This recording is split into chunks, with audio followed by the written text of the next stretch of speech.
We went with the classic. Oh boy, if everybody knew what we went through to get this far. What's up? It's much longer than I would like to admit. That 20 is seconds true. into it, I'm drinking a beer and I've only been talking for 5 of them. So, Holy Toledo. how we doing, Johnsy? Oh, Good. That good. Love it. Yeah, the weekly dude. It's a little different. Like, so we kind of alluded to last week we had the fantasy football. It's like a little draft as a little buffer. We'll get into this week's one matchups here in just a minute. So just real quick, what we're going to start doing is we have an awesome interview here lined up for you with Joe Brand, the play-by-play radio announcer for the NHL Pittsburgh Penguins. Unbelievable get here for us. Hockey season just around the corner. It gained a lot of popularity last year.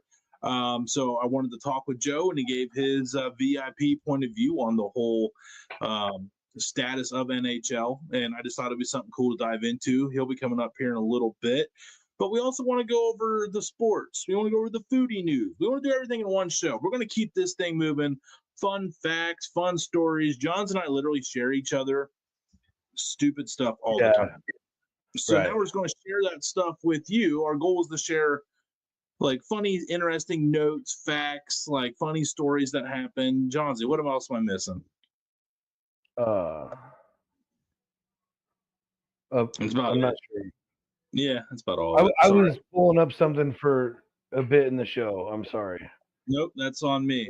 So anyway, you were talking about our chat. Is that what you're still talking about? Yeah, there's all kinds of stuff that's on this chat, and all of it is appropriate. We're not going to sit there and we're not doing anything crazy. Like, here's one.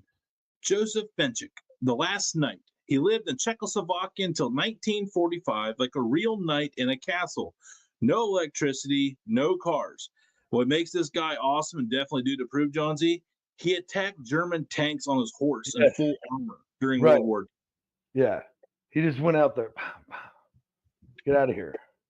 What's crazy is he survived 4 years in the World War because he died in 45, and I think it started in 41, right?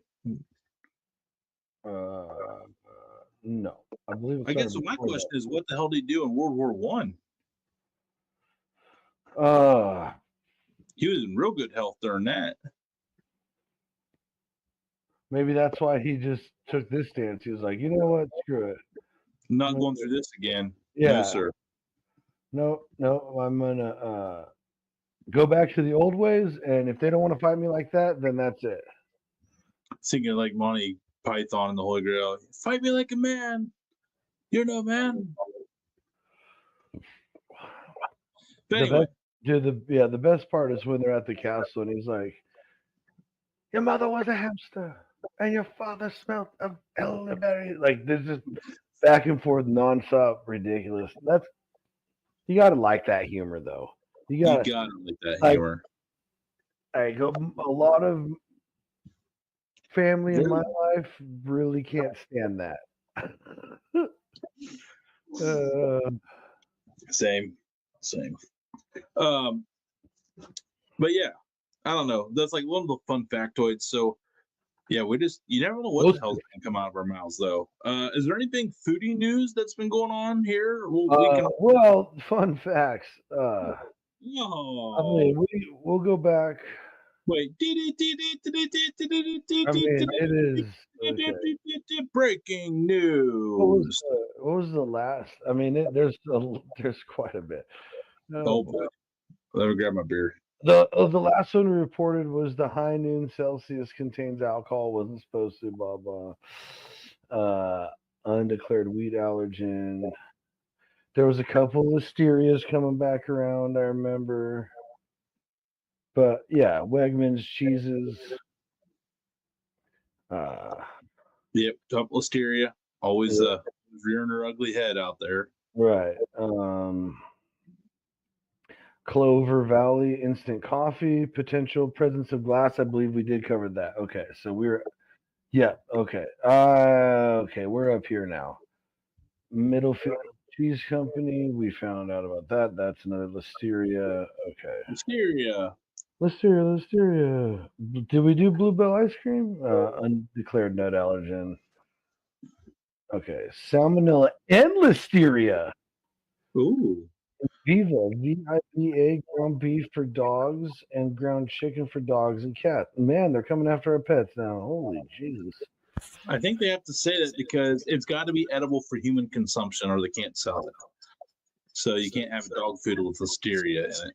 Right, right. Taylor Farms, the classic salad kits everybody likes, undeclared sesame seed allergen on some. Okay. Okay. So Country eggs, no. Country eggs, Ninjaya, golden yolk, salmonella, eggs, salmonella. Here's where it comes really fun. Uh, Kroger, Mercado frozen cooked shrimp, potential contaminant, cesium 137. what the hell is that?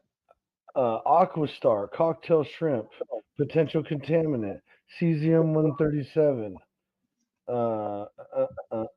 Sandbar, Arctic Shores, best yet. Great American, First Street, frozen shrimp due to possible cesium 137 contamination, That's not good. radionuclide. They were radioactive shrimp that they were selling. No. Yeah, Man, I'm telling you, come after my shrimp, I'm going to get mad because that is the best what I'm news I've saying. heard all year is that Red Lobster is going to make it, and so is the Endless Shrimp. That's all I'm saying. I mean, I love me some shrimp, dude. I can eat a pile. I'm with you. know, I would challenge Nick Weir to nothing at all in this world except No. for a shrimp eating contest. No way. Because I feel I would tap out No. farther into that one than any of the others. Because I would tap out in all of them, you know. But Oh yeah. I definitely see what you're saying. Like that's the one you could hold out the longest. Where I'm sick, like I would be like shrimp. But like dude, you lose a bet, like yeah, you have to enter an eating contest against Nick Weary. Be like, all right, well, I want to do shrimp. I don't ever want that to happen to me. No. Yeah, me neither. I mean, by the way, he got second in the wing eating contest. Yeah. That's news. That is Damn news. you, James Webb. Damn you. Yeah. James Webb has been crushing that one though. Dude, he has been doing real good. Right. But it keeps coming at our buddy's expense, and I'm not. I know. I'm not digging any of it. Nick but is like the greatest sport of all.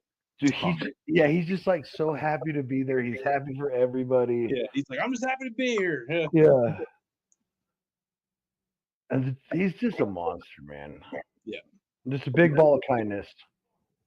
I will host a food eating contest at one point in my life. That will happen. Oh, agreed. I already have the premise, and it's already co-signed. The idea is co-signed by. Oh, excuse me. A pierogi eating contest. Yeah, I knew it was fucking pierogi with you, dude. Like no one could guess that. Well, it's right here. It's a big deal around here, so it makes sense to have one. They don't have one already? It seems like he said they don't. He said it would be really cool. I was like, well, I'm in the. I could probably eat a pile of them. I think we even asked that, like, what food event would there be that isn't out there that you would like to do? And I think he's like, oh, pierogies was the one. Is the answer? I think that was the conversation. Yeah, and then it was like, boop, light bulb.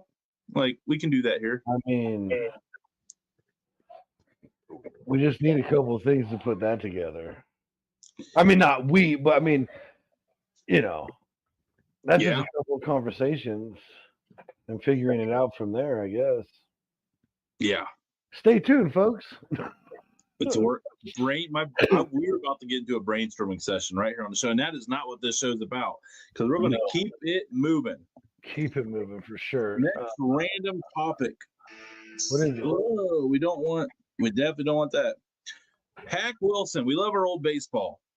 Every year. Hack Wilson. So we're going to talk about Hack Wilson.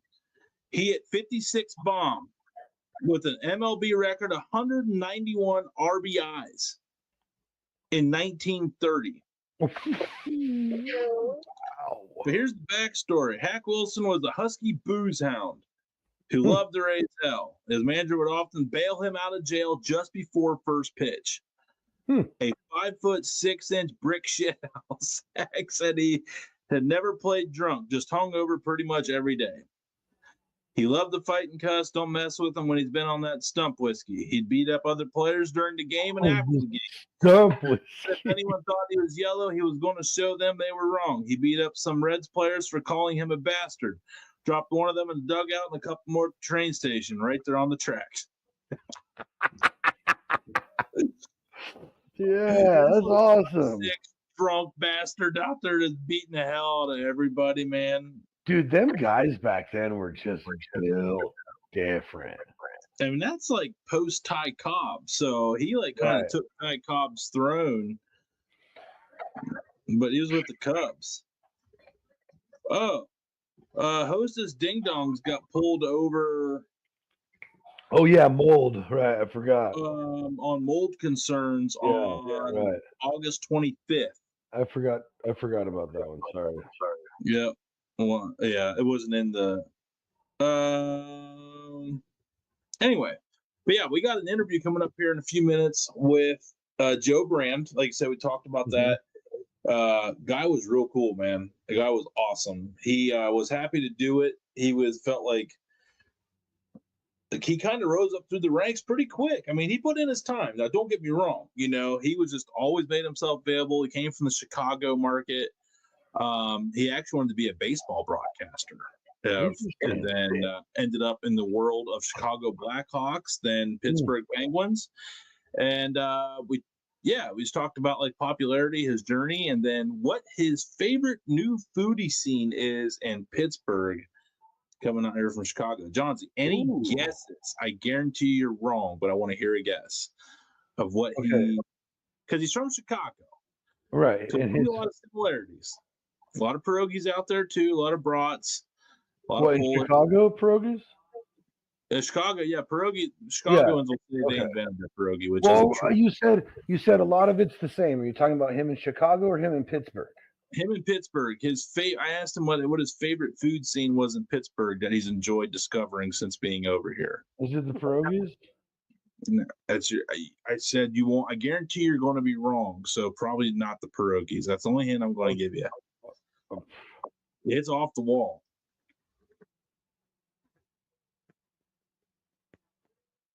I don't know. Brazilian steakhouses. Okay, it's a fair guess. I mean, that just doesn't seem like it'd be a Pittsburgh thing. So you said off the wall. I don't know. Yeah. Did you get into hockey anymore last year? Whenever like the Four Nations, they were like dropping gloves and beating the hell out of each other in like that like all-star format. Yeah, you mean when Canada chunked America and America beat everybody was just going at it? Yeah. What do you mean? Yeah, hell yeah. Yeah, so like ever since then, like popularity just seemed to kind of really just Whoa. What? Oh. Yeah, I'm just saying, like, it got a lot of people. I thought you asked me that question about the foodie scene. I gave you my answer, and then I was just like, we're just gonna skip right over it. But you got to watch the interview, folks. Take a guess. You'll find out if you're right or wrong. My bad, dude. I was like, am I by myself? What's going on here? All by myself. So anyway, it was real cool getting to talk to him. But after that, like I felt like popularity really drove up, and I was like, man, NHL's coming soon. Like everyone's got a fresh start. A lot of NBA fans, I feel, jump ship to the NHL because the NBA's product is, I'll say it, suffering. And so I feel like the NHL, because with ESPN Plus, it's bleeding out. It's bleeding out at this point. Everybody gets ESPN Plus. So on NHL, you can watch every single game with your ESPN Plus. You don't have to buy no extra package. So NHL went like, let's just make it available to everybody. And now everybody's like, oh, they beat the hell out of each other on all-star games. Like, this is like, that's American, like gritty, blue collar, beating the hell. I mean, we like football. We like physicality.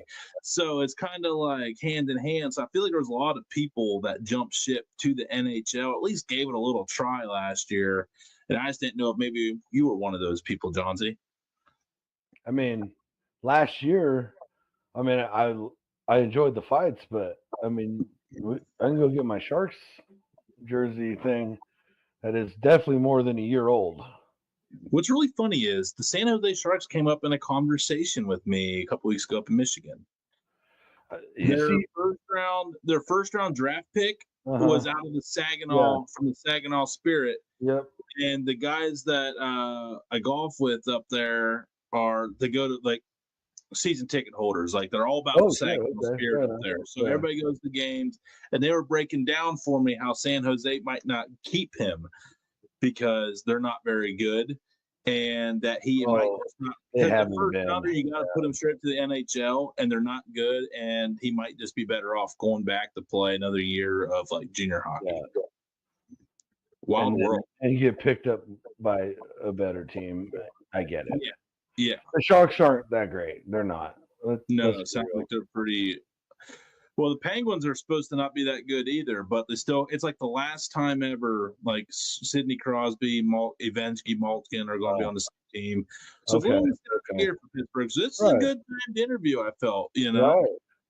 Man, nailed it, Tony Lane. Hey, weekly dude, we're changing things up here. And breaking. Right. Let's get into it. We are back here on the Dudes After Dark weekly dude show. Here we got a very special guest. We're getting a one-on-one interview with something a little new for us. We try to get all kinds of different topics here for you in all worlds of dude. And one we haven't really dove deep into is the NHL. Yeah, we did a lot of betting on NHL last year. I mean, with Chip from Canada. But he kind of opened us up to the world of hockey. But tonight we're going to take it to the next level as we're privileged to have the radio play-by-play announcer for NHL's own, the Pittsburgh Penguins, entering his second full-time season as the head radio play-by-play guy, Joe Brand. Joe, thanks for joining us. This is absolutely awesome. Thanks for coming on. Well, Tony, thanks for having me. I've always wanted to be a dude after dark, so I get to finally check that off my list as well. Just making dreams happen. That's what we do. That's what we do over here. But no, I just want to say thanks again. I forgot that out. So wild journey, because a lot of Pittsburgh, it's old school, a lot of tradition, and then you come from Geneva, Illinois, from the world of Kane County Cougars baseball and other Illinois items to Pittsburgh. So how did you end up in Pittsburgh as a guy that dabbled into broadcasting, but was never able to make that run in it? I know it takes a lot of work and dedication to get to that level. So tell us about your story, Joe, of how you were one of the successful ones to get up to the major levels. Well, anyone in the business knows that it's always an interesting journey, and no one really has the same path. They're all like snowflakes. You start somewhere, you get the experience, you try to move your way up. I'm from the Chicagoland area, basically Chicago, and I went to school at Illinois State University, knew I wanted to be a broadcaster right away, got involved with the TV and radio stations. My freshman year was a great program, and right out of college, I got an internship with the minor league baseball team. That is the avenue I wanted to take on full force. I grew up wanting to be a baseball announcer. But meanwhile, the Blackhawks are in their dynasty, and I'm watching Blackhawks hockey every single night. It's appointment television. They're winning Stanley Cups. They're just an exciting team overall. So post-college, I'm calling minor league baseball games. I'm freelancing, doing high school and college basketball, football, soccer, swimming, volleyball, wrestling, you name it, just trying to take any kind of experience that I can get. And I was producing Chicago Blackhawks games at WGN Radio. So I had my foot in the door there and just kind of worked my way up the ladder. I went from a producer to reporting on the Blackhawks games to being a podcast host to eventually pre and post. And I was doing mainly play-by-play, for the majority of my career. And eventually the Blackhawks needed a fill-in play-by-play guy because our main play-by-play announcer, John Weideman, I got sick. So I filled in. I handled a couple of games. They liked how it sounded. So I got a couple more and then just started to really hone in my craft doing that. I had done baseball for so many years, but all of a sudden I'm getting more opportunities with hockey. And then last year, around this time, this job was open. I threw my hat in the ring. I got it. And it was a dream come true, really. I didn't know much about Pittsburgh. You know about the Penguins. You know about their organization and, you know, how stoic it is. But I had never been to Pittsburgh until the interview. So it was daunting. It was a lot. It was quite a whirlwind. But, you know, it was an opportunity I know I couldn't just let slip by. These are once-in-a-lifetime things. And it's been wonderful. The past year, I feel like the city of Pittsburgh has been nothing but accommodating and welcoming. The people here are wonderful. And you're right, they are traditionalists. They like what they know. They like what they're used to. And they've welcomed me with open arms. And that's been great. And I hope I've done the job justice over the past year, because I know it's a very coveted role and a very prominent position. Mike Lang had been here 40 years and everyone loved him, and rightly so. He's seen a lot. There's a lot of good times with that guy. No, absolutely. So I don't take the position lightly, and I'm trying to balance all of that with also still having fun and enjoying the job. And all the people I work with make that pretty easy. So it's been pretty fantastic since it started. I mean, I have a question on the broadcasting point of view. You know, baseball, there's so much dead time, right? Law, you have to paint a picture. Football, you kind of have to describe the play on the field before it happens. You got 20, 30 seconds between each play. Basketball, it's go, go, go, go, go. But hockey, they are literally on ice, so it's very fast, I imagine. So what's out of the three I mentioned, is it kind of comparable to basketball? Because radio, it's all about painting a picture with your words. You know, you don't have the assistance of the TV stream. You've got someone going down the road in their car. So what was that transition like, being a baseball announcer to going to hockey on the broadcasting style? I'm personally curious on this one. It was eye-opening because, like you said, baseball is so much slower. Most of your prep is background stories and information on these players, because I think someone categorized it once to me that a baseball game can be 3.5 hours, but there's probably less than 10 minutes of actual action. And in hockey, that's completely reversed. So I knew it was going to be fast paced and difficult to, you know, just even practice. I had done basketball in the past, and that is the most comparable sport. But I always say basketball is like, or I'm sorry, hockey is like basketball on drugs, because there's more guys out there. They're changing on the fly. They all look the same. You know, basketball, you kind of got some different identities, but for the most part in hockey, everyone looks the same. Again, they change on the fly. The names are difficult to pronounce. But once you start to practice that and get that down, it becomes a lot of fun, and it becomes muscle memory. The more you do it, the better you get at it. I knew that that's what it was going to take. And I'm grateful for my experience in the other sports previously, because I wasn't good at calling baseball or football in the past, but I knew I had to get better at it, and I knew I had to work at it. So I had been throwing all my eggs in baseball's basket for so long that when it came time to call, or at least practice hockey, I was doing all this prep on all these players, and the game's going on, and I don't have any time to get to it all. I just need to keep following the puck, because that's what I needed to practice. I didn't need to practice throwing in interesting tidbits and all that, because I knew how to do that doing other sports. This was kind of a whole nother skill set. So once I kind of got that done, man, I gotta agree with you on that one, because that's got to be a whole. I couldn't imagine the pace. I could not imagine the pace. Again, it's not the easiest thing in the world. It's not the smoothest thing in the world, right? But once you do it more and you do it often and you practice at it, like anything, you get better at it, and then you find ways to make it easier on yourself.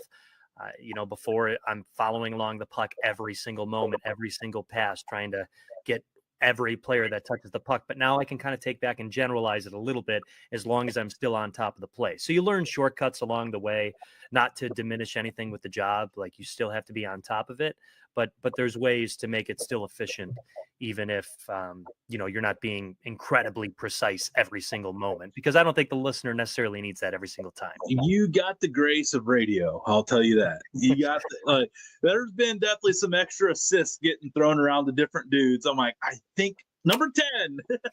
What's this? Well, so the first game I filled in, it was literally mid-game. I was doing pre and post for the Blackhawks against the Tampa Bay Lightning, and our, again, main play-by-play voice, John Weideman. He's one of my mentors. He called the 3 cups for the Hawks. He's fantastic. He went down mid-game. Like, his voice was shot. They moved me over, and we were playing the Lightning, and I didn't do any prep, so I knew Brandon Hagel, Stamkos, and Hedman, and that was it. Like, that's all I had. Everyone else was the Tampa Bay Lightning, so it definitely took some generalization there. That's funny. I mean, I couldn't imagine, dude. Like, they're talking the NHL, the major leagues, and it's like you're just prepping, like filling in when you can, and then next thing because you said it so fast, the color guy doesn't get a big role in those types of broadcasts. You have to find what little openings you get when they're trying to catch their breath to sneak in like 5 words, and then you're like, oh, by the way, you're now the guy, and it says the NHL. Few people are going to be listening, so that's actually probably one of the cooler stories I've heard of someone getting their shot. So shout out Strep Throat. The Joe's always yeah, no, don't want to wish ill on anybody, but there are some perks in some situations. I'm sure he's fine, made a full recovery, and with his experience, just enjoyed the extra night off. So win for everybody overall. We're going to leave it at that. So speaking of the NHL, another reason I really wanted to get you on here, Joe, is you get to travel to all these arenas, and since you've been doing 5 years now, NHL, you've kind of got to see it when it was not doing so well, where people are saying like Gary Bettman, that is the commissioner's name, right? Gary Bettman still? Gary Bettman. Yeah, anyway, I never liked him, but he's doing better, but it was pretty low 5 years ago, in my opinion, from in an area where hockey's just not really a thing. We have the Blue Jackets an hour and a half away, but we're also an hour and a half away from Pittsburgh, and Columbus has never really been that great. So, it's always been a tough one, but I feel like in the last couple of years, NHL has just exploded with popularity, especially, and I think it really got kickstarted during the NHL All-Star Game last year. And I feel there's just been a big wave of interest. People kind of getting tired of NBA because it's such a long season and players don't play every night anymore. And in the NHL, they're fighting, dropping gloves at the start of All-Star games. And I think America really responded to that grit, that toughness, because we're an NFL, we're an NFL country. We like physical things.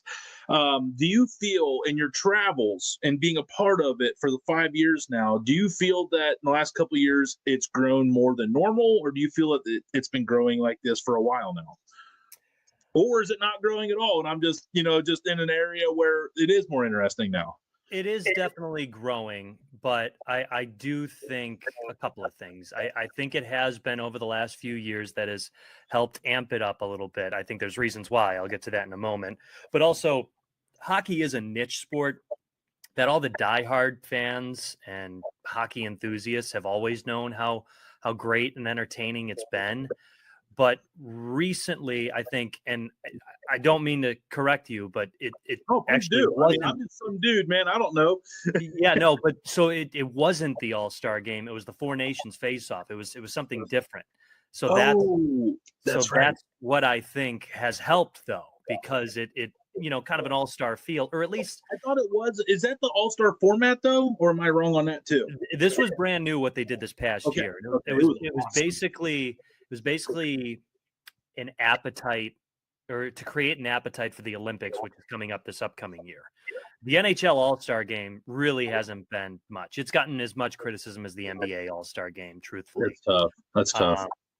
It is. And honestly, All-Star games nowadays are tough in general. I think Major League Baseball is the only one that can really have one, but that's a whole nother. Yeah, the home run derby's still king overall. It's still because the slam dunk contest is hit or miss, but the home run derby every year delivers. Go ahead. Sure.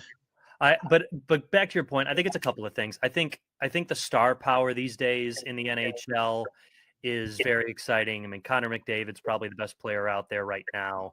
And shout out to Jesus.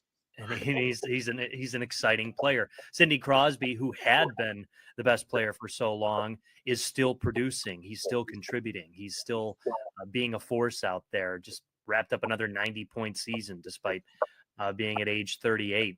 I was going to say, how old is he? That's crazy. 37. He's coming into his age 38 season right now. But there's been good rivalries. There's been good Stanley Cup finals. I mean, not too long ago, the Edmonton Oilers lose the first 3 games, win the next 3, and then lose game 7. It's been a couple of good championships as of late. Again, the Four Nations face-off, I think, has been big. And I think hockey just tends to think outside the box. I mean, I think the Winter Classics, for the most part, do good. There's been some that have been better than others. The salary cap going up, I think, has drawn more attention and given more drive for players to perform at their best. But the other thing is, you just know what you're getting in the sport of hockey. The players, the personnel are so hardworking. They respect the game so much.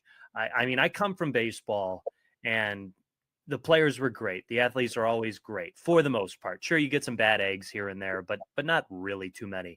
But then you come over to hockey, and everyone is just a wonderful person, wonderful to talk to, easygoing, down to earth, willing to give you the time of day in the dressing room. And again, maybe not everyone, but for the most part, the general assessment of hockey players are all good dudes. So I think there's such an influx of Canadians. Well, for sure, 100%. I'm not going to, take anything away from Canada. It is as wonderful. Canadian nice, man. Everyone's nice up there. That's exactly. So it makes sense that it's such a friendly environment. For sure. And I think that's part of it too. They're really enjoying the rise that hockey has received lately, and they're kind of relishing in it. So I think all in all, it's just a win-win for the audience and the sport. I think that's why it's kind of on the rise. But again, hockey's just doing some things right.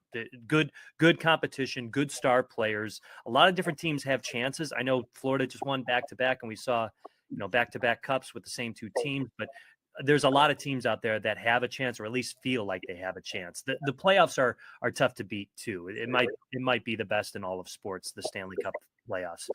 So they got a lot of good things working for them. Longer, but every game is just so intense. Yeah. Like, I feel like there's no, like a team's up like 3-0. Like, if they lose one, it's okay in other sports. But in hockey, it's like they don't want any momentum going the other way. Yep. Like, it just, like, they literally try to put a sharpened blade on your throat, it feels like, at all times. So yeah, that's a good point. I would have to definitely agree with that. Speaking of playoffs and hockey, you're at the Penguins. If you do the quick AI search and you do like your easy clicks on the outcome of the season, they don't have a lot of expectations for the Penguins.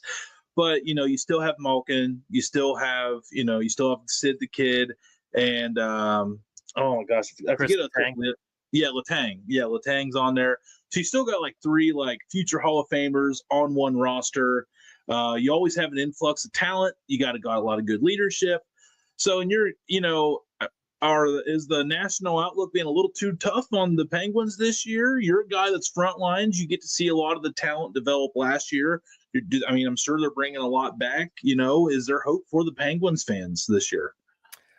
I think when you take into account the personnel on this roster, listen, when I was covering the Blackhawks, they went through a rebuild, and in the first year of the rebuild, fans were getting upset with the team winning games towards the end of the year. And I bring that up because players don't care about what direction the team is going, and they're going to try their hardest. They want to win. And Sidney Crosby is the prime example of that. All you have to do is look at this past year. Again, another point per game season, his 20th straight, 91 points, 3rd straight year he's been able to do that. The criticism of the Penguins is understandable. They've missed the playoffs the last 3 years. They've had some big glaring issues. Last year was defense, goaltending, not really timely offense. They had a lot of lopsided losses. The year before that, special teams were quite the bugaboo, both on the power play and the PK. So there are issues. There's glaring issues, I should say. It's not like this team is one piece away or anything like that, maybe not even 2 or 3. But at the end of the day, it's the players who need to perform to create the record that they need. But it's been pretty clearly evident that this team is going in a different direction. They understand some of the aging contracts, some of the aging players. It's going to be tough. And, with all the struggles the Penguins had last year missing out on the playoffs, who's to say that can't just be quickly turned around this upcoming year? It's going to take a lot. So I understand the criticism of the Penguins' makeup of their roster, but it's also just kind of the situation the organization is in right now. And I truthfully think that Kyle Dubas, president of hockey ops for the Penguins, is going the right way. He's kind of navigating this in a way where it's not completely one way and not completely the other. He hasn't used the term rebuild, and I don't think he should, because of the players you just mentioned, and Crosby, Malkin, Letang, and I'll throw Brian Rust in there, who has been a wonderful leader for this organization since day one, and kind of a complete example of what you want in a hockey player who's, kind of been undervalued for so long and has risen to the ranks that he has now performed. Just go to show how important those types of pieces and personalities are in a dressing room, especially for a young core and a young group that they're hoping to take a lot more responsibility on this year. So as difficult as it is for the Penguins to be a Stanley Cup contender, I appreciate the way that Kyle Dubas has approached this roster with what he's got right now, because I think it makes the most sense to steer this organization in the right direction in as quickly amount of time as possible. It can't be turned around in an instant, in 1 year, and not even in 2 years, but you at some point you have to have a general sense of direction. And I think the way that Kyle Dubas has chosen is his best option by far. Yeah, I know, because a lot of you have the NHL lottery. It always makes an immediate impact if you're lucky to get one of the top 3 picks. Where you can get that immediate infusion of talent. But unfortunately, the balls have not lined up in the Penguins' favor yet. And hopefully, something happens this year. Some guys come out of the woodwork, and you don't have to worry about that. And I would have to say, you have 3 guys that have been around the block a while. I'm going to say staying healthy, because it seems like Pittsburgh doesn't seem to have like the deepest roster on the NHL. So, but if you keep all those guys healthy and you get, it's a lot of it's luck, as you know. So yeah, that's why they play the game. You get a goalie that's standing on his head out there, spinning around, gets on the banger. So next thing you know, you're just reeling them in, right? At the very least, it's going to be an exciting year and an entertaining year. And also, there's a good chance it'll be the last year with Sidney Crosby and Evgeny Malkin on the same team. So I think fans are really going to embrace that for these final 82 games. Who knows what happens after this season, but with everything that those two have done for the organization together and the way this city has embraced both of those players, Crosby's got another year after this one on his contract. But again, Malkin heading into his final year of his contract, both those players on the same team for possibly the last time. The city's not going to take it for granted. They're not going to just, not embrace it whatsoever. So I think that's going to hold a lot of value for this year. And you guys do have like $13 million in cap space as it currently sits. So when you add more into that, whatever holes you might have after your development, if you have that, you can kind of like, you're like, all right, we got a good group of dudes. We can go out and get 3-4 all-star caliber players. Well, maybe not 3-4, but you know what I mean? Like, you can add 4 contracts. Their options are open, and I feel like that's by design. Like, Kyle Dubas knows what he's doing with that situation. The salary cap is going up. There's going to be a few more guys off the books these next couple of years. But for this upcoming year, not too many big contracts, just a couple of 1, 2, 3-year deals. I don't even think a 3-year deal, just 1 and 2-year deals.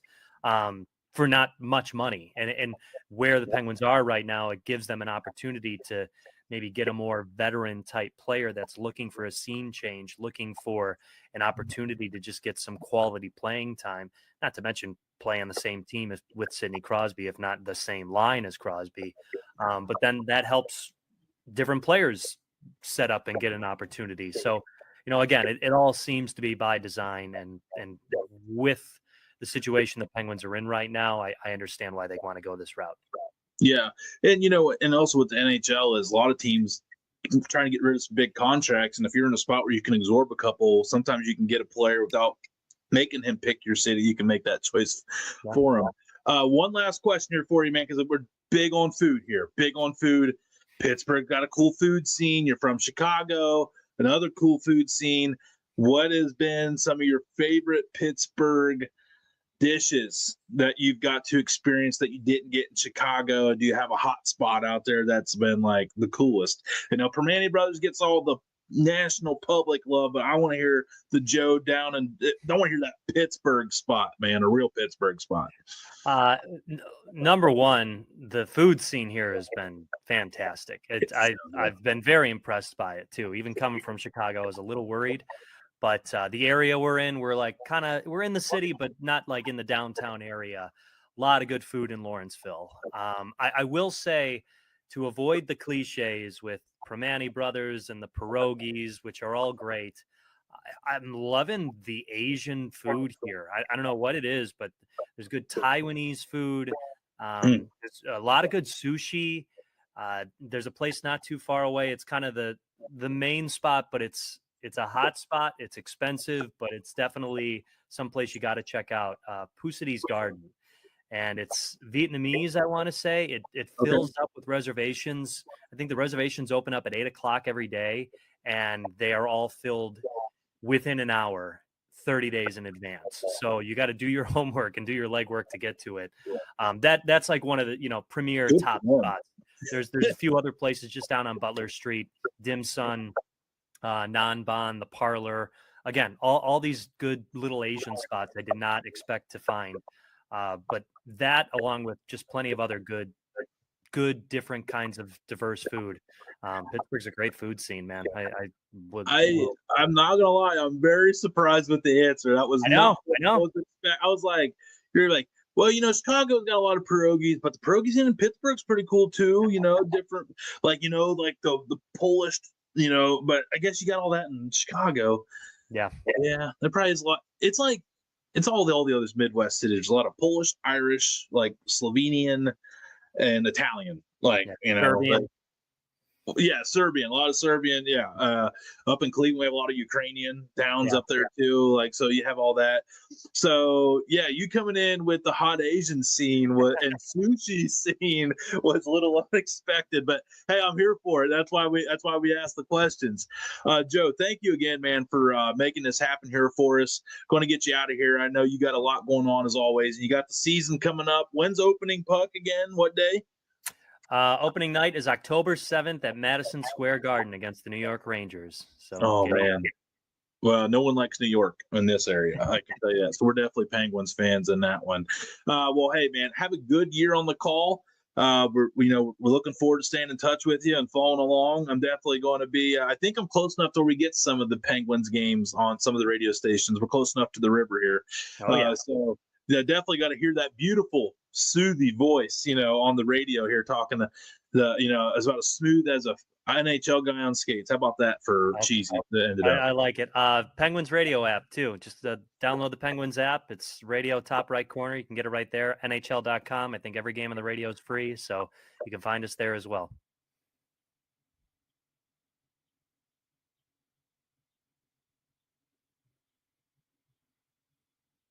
I might have lost you, but thank you so much. Right now, you're frozen. I'm not. So I don't know if it's a me thing.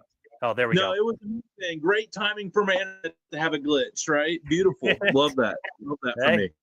Could have been in the middle of it. Could have been in the middle of it. Yeah. So I had interruptions at the start of this. I have to trim off. Then we'll fix this here at the end. Joe, if you ever want to spice things up in the broadcast booth, want the dude experience, man, you let us know. We'll come over and we'll shake it up. All right. Appreciate it, Tony. Thanks for having me. I will not expect for that call, by the way. I will not wait for that call. So I appreciate you, Joe, and we'll catch you on the other side, man. All right. Sounds good. Thanks so much. Have a good weekend. You too. And that was play-by-play radio broadcast of the Pittsburgh Penguins, Joe Brand. We'll be right back after this. Interesting. I don't know why that just came back like that, but no, I was like, where are we? I guess I got to move it. Oh, 10-4. I apologize to Joe if he's watching about the ending of there. We had good internet until the very freaking end. Oh, even our shows haven't had that happen. So felt really bad about that. But Asian food, the sushi scene. The sushi scene of Pittsburgh. See, that's what's wild. I figured that Chicago would have that You would think a little more together than Pittsburgh. It just seems like maybe he answered it as like what he's been most surprised about the food scene in Pittsburgh. Right. But like, still, either way. But yeah, that's still an awesome perspective. Right. Yeah, but Joe's awesome. Looking forward to. I'm definitely gonna listen to some games now that like we know the guy. You know, right, so right. you know. But no, anyway, yeah, that's fantastic. Little hockey talk, Johnsy. Right. Super cool. Super cool. Rounding it all out here. But continuing on the sports thing, I'm gonna pull in our fantasy football.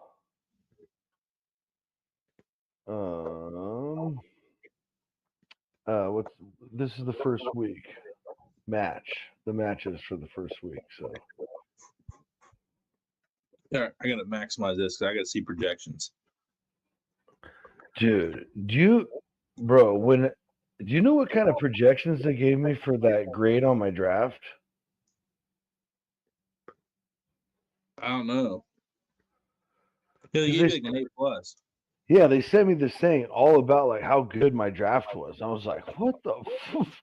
And it's like projected like 13-0-1 or 13-1-0, something like that for me. Dang. I was like, bro, you got high hopes for your boy over here. High hopes. He's got. So you're going to be in a dogfight week 1, according to what this is doing. According to. So we're going to go over this every week. We're going to go over the recap, the standings, all the things. Yeah. So Johnsy versus our good buddy More to Grill. Who, you know what? If he loses, I'm not going to feel bad for him after that flight I saw him take. That was a Gucci airplane. He went business class on a business trip to like Hong Kong or something. Uh-huh. And he was like, he had a picture of him with like Sleeping Beauty on. He had a face mask, sleeping on there, all chilling. Dang. Yeah, I was like, man, you did not suffer on that one, but good for him. So that's what I'm saying. Right. I wouldn't feel awful if he lost. I'd be like, hey, there's a lot of silver lining in your week. A lot of silver lining. Then it's you. Get absolutely. Of course, I'd be opening it up right, going against the highest point team of the week.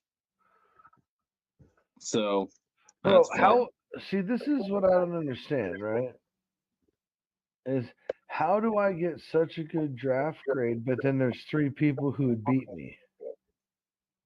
It's a funny thing, isn't it? Like, well, you know, Branch, the auto drafter with the highest point total. Go figure. Oh yeah, dude, I was so close to doing it this year. I was just gonna sit back and act like I was just like, dude, I don't know, and then be like run out of time a few times. Yeah. And then just let it rip and just hang out. I thought about it. I couldn't bring myself to do that. Yeah. So. But Nombre versus Dirty Jersey. Yeah. And it looks like Texas will take. By the way, Dame with the Finkelsteiner has a solid name. Right, but it looks like in that middle game, Texas is going to take another loss to the Northeast. Ooh, to the East Coast, to Eastern Time Zone. Oops. Oopsie. Is that too soon? Too soon, Texas? Damon goes up against the defending champion. Yeah. And Ron, Southeast Warriors, projected to win.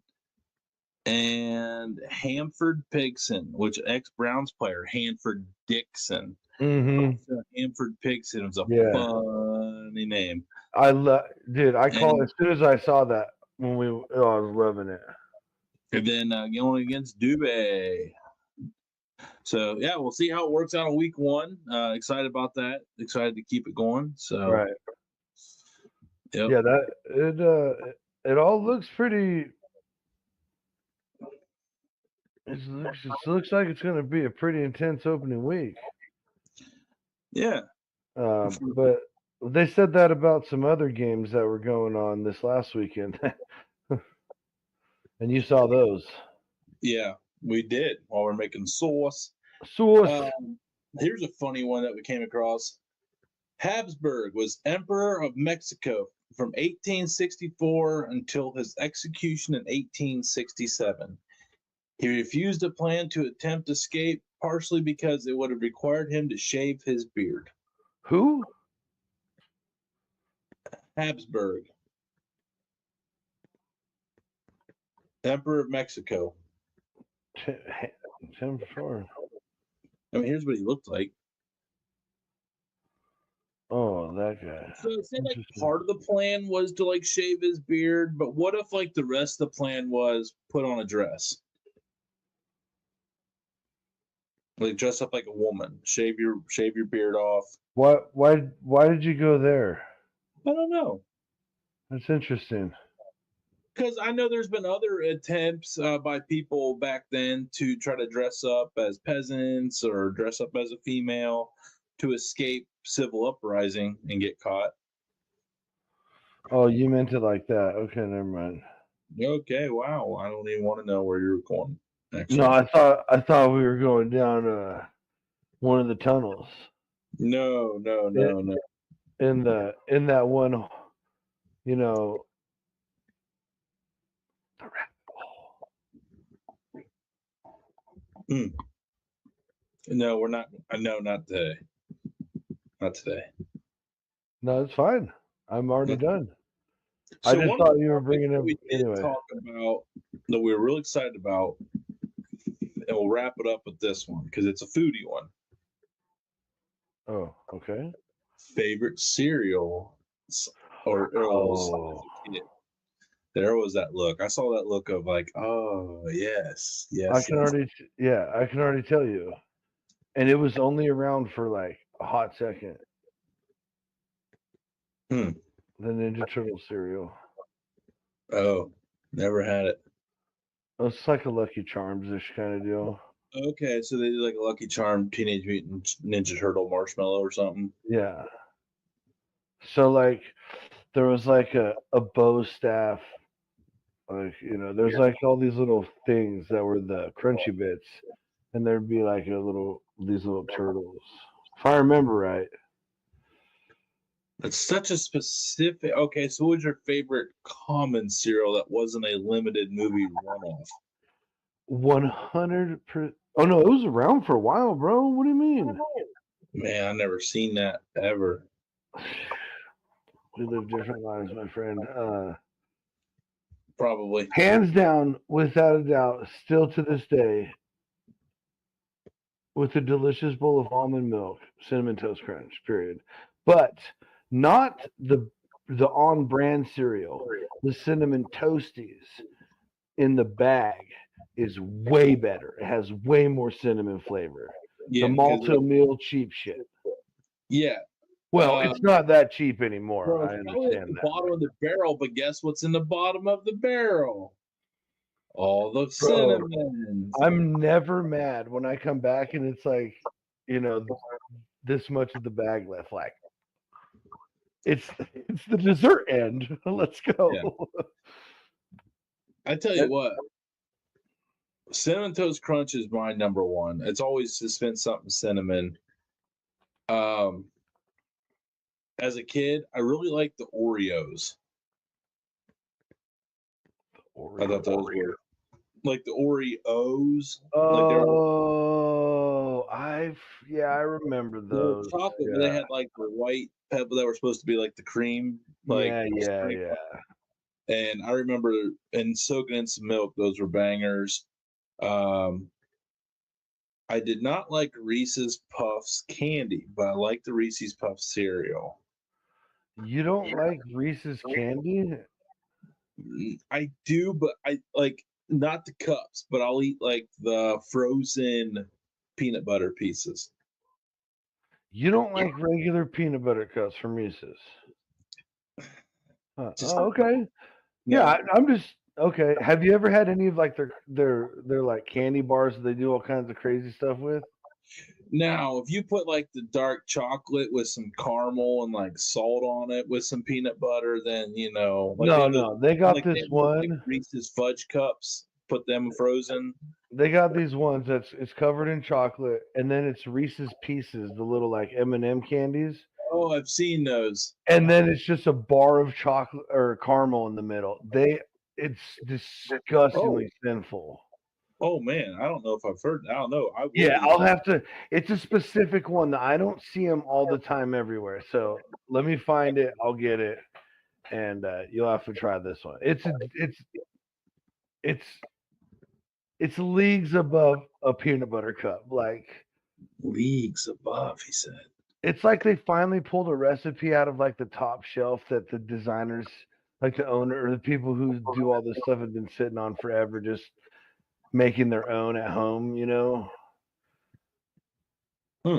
They finally shared about it in the break room, and someone's like, "Yo, bro, we gotta start making these." Damn. And I'm not, dude. You know me. I don't eat chocolate like that anymore. I like gummy No, candy. that does sound good. I'm trying to think of. I think those were like, we always had like basic ass cereal. We had a lot of. Dad always had like the big frosted mini wheats, and Yeah, sometimes just yeah. Bran, whatever that is, bran they cereal. were just frosted wheats. Like, I would be like, there was, or you get a square, it'd be like this damn long. Like, I'll just have one piece of cereal with my breakfast, please. You have to wait for like an hour for like the milk to make it like not explode in your mouth and rip up your gums. Yeah. I don't eat that. I've never eaten that. I don't like that cereal. Will not do I it. guess they No. didn't do a lot of cereal either. And then, dude, everybody tells me like these horror stories of eating them. Like, boy, I'm glad I'm marked safe from Wheaties. Yeah, no, yeah. I remember Grandma always had Wheaties, but I didn't like them.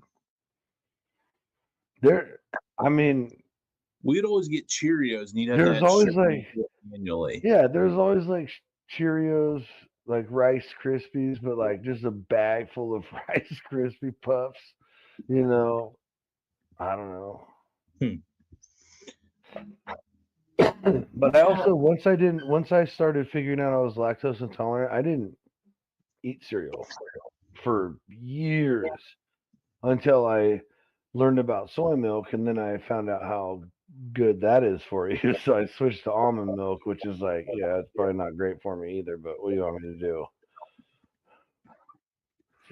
Yeah. So, luckily, we were not lactose intolerant. That would have been bad for business with Dad being a dairy farmer.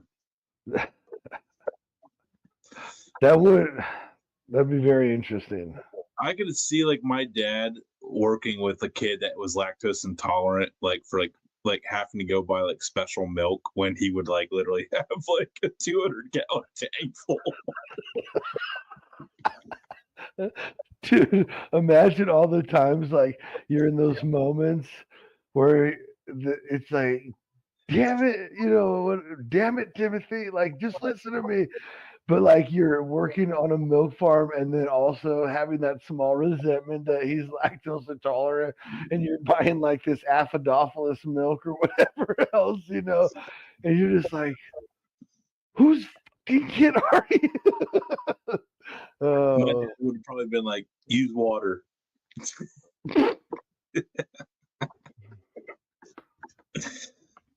Oh my God.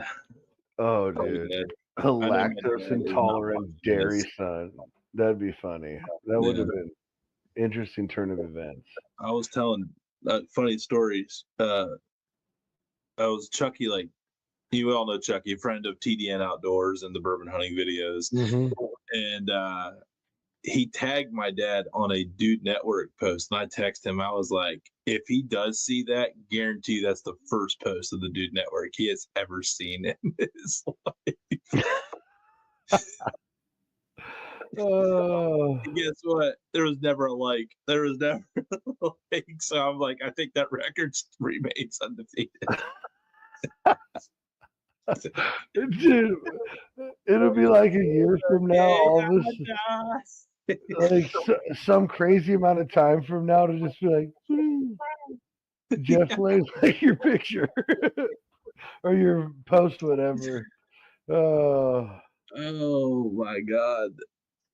That's hilarious. I love that man. That's so funny. He's dude, now that I've met him, like I had this whole other image built up in my head, and he's just a sweet dude, man. I like him a lot. Until we work on a project trying to fix tomatoes. I mean, no. How's your fantasy baseball doing? I think we're at this point in time. Did you see what I did there? Oh, actually, just got a 2-run home run. I know. I love that transition. Oh, wow. I'm down 9-13. Oh, man. Dude must be having a frickin' match. Because last time I was going to ask you about fantasy baseball, we were going to bring it up, but you were like doing really not good. And, and I was like, oh, hey, how's the garden doing? So this time you brought up the garden. I was like, oh, hey, how's fantasy baseball? Because I tell you what, I watched so much. I couldn't disagree with Pops in that moment. That's all I'm getting at, people. Anyway, I want to talk sports though. Back. I was just trying to finish the thought out. Yeah, I get it. I appreciate it. I botched it though, dude. I botched the handoff. Like on the baton, you stuck it out there, and I fumble-rooskied it. Right. Probably like the Browns are going to do Sunday, but it means tailgate season is officially upon us. We're tapping a big old barrel of booze. Right. I'm excited. I'm nervous. What if it's like awful? Oh, it'd be so terrible. What if it's just butthole? Like, that would suck. It's only been aging for a few months, so I don't think it's going to be that bad. Oh, there's a fly that is just buzzing. It's like, I mean, it shouldn't be bad, right? That's got to be a good sign. Talking about Browns football, and a fly won't leave this filth of my words coming out of my mouth. He's like, oh, it just smells like shit. I want to be hover around that. Folks, oh, thanks for hanging out with us. Tailgate food Friday night. Johnsy. Oh, yeah, that's right. Sorry. Quick. Tailgate food. What's your go-to? What are we thinking for your tailgate food?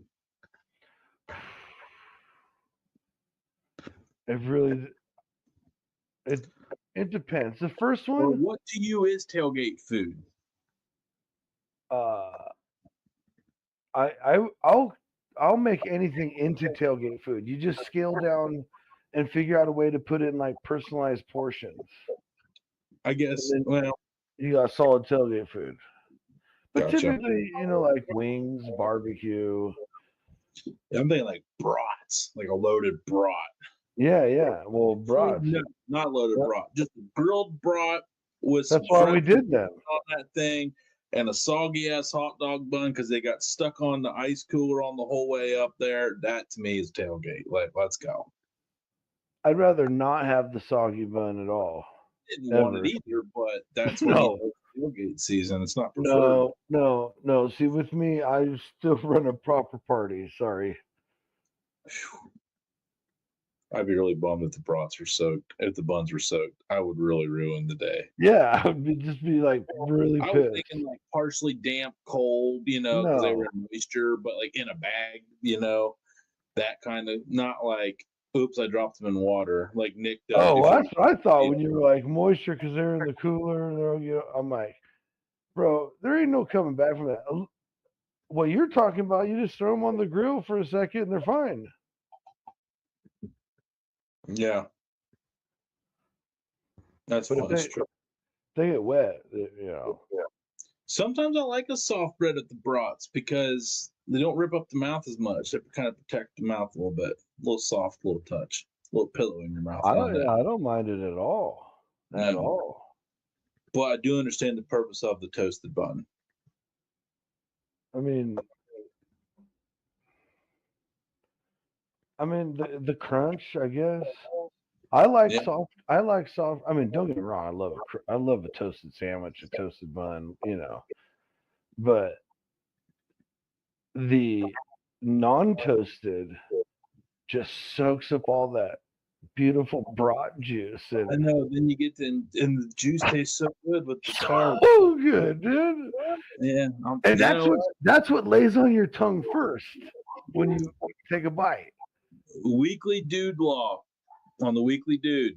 Don't toast your brat buns. Soak up the juice. Be a man.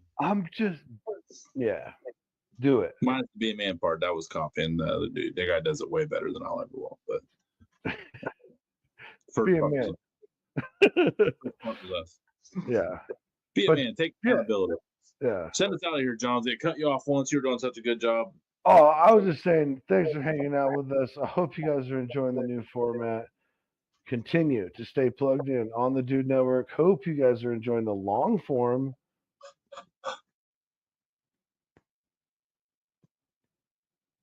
Love it. And we'll see you all next time. We'll see you next time. Sorry, I was off my head.